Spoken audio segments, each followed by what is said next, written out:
First হচ্ছে কুলম্বের সূত্র, সেটা দেখ দুটো বিন্দু আধান, মানে দুটো বিন্দু আধান, এটা দুটোই ধনাত্মক হতে পারে বা দুটোই ঋণাত্মক হতে পারে বা একটা ধনাত্মক একটা ঋণাত্মক এরকমও হতে পারে। এবার বিন্দু আধান দুটোতে কি আধান আছে আমরা জানি না, কিন্তু দুজনের বিন্দু আধান কিছু রয়েছে। একটা আমি ধরে নিয়েছি Q1 আধান, একটা হচ্ছে Q2 আধান। দেখ যদি ধর দুটোই পজিটিভ আধান হয় তাহলে পরস্পরকে বিকর্ষণ করবে, আর যদি ধর দুটোই নেগেটিভ হয় তাহলেও পরস্পরকে বিকর্ষণ করবে। এবার ধর একটা পজিটিভ একটা নেগেটিভ, তাহলে পরস্পরকে আকর্ষণ করবে। এই তো হয় আধানগুলোর মধ্যে।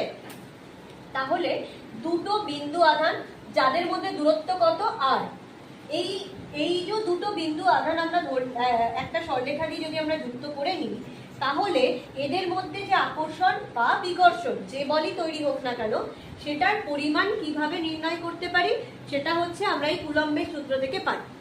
যে এদের মধ্যে যে আকর্ষণ বল তৈরি হবে বা বিকর্ষণ বল তৈরি হবে, সেই দুটোর মান আমরা কিভাবে পাচ্ছি। সেই দুটোর মান মানে এদের দুজনের প্রথম দুটো ফর্মুলাতে আমরা পাবো।